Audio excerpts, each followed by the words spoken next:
Now we're going to look at how you can pick up and knit stitches for the thumb of mittens. This is done in the same way no matter what type of thumb you have. The first thing is to untie the strand of yarn or stitch wire and placing the stitches that was placed on hold back onto the needle. Just going in each stitch here from right to left and placing it back on the needle like this.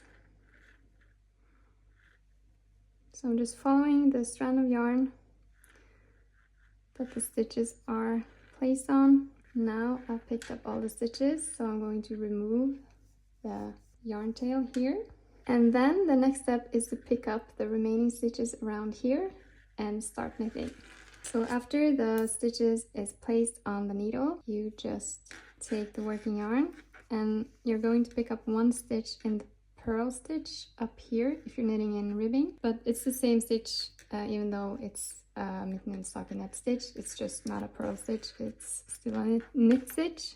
But the principle is that you pick up mid between the row where the stitches on the needle is and the stitches that you're going to pick up here. I think I'm going to pick up one stitch either here or here. I think here will be the best place. And then I'm just dragging out the yarn tail to make sure I have enough to fasten it afterwards. So one stitch on the side and then picking up stitches above. I'm picking up one stitch in each stitch. So here it's 1, 2, 3.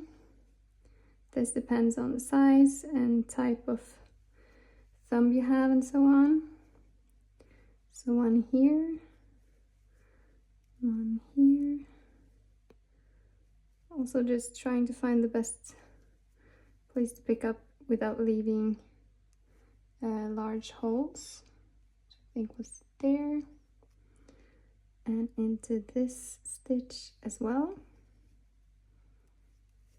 I feel like the trick with picking up stitches is just being patient and trying a few times before you get the hang of it. And then I'm also picking up one stitch in the side here as well.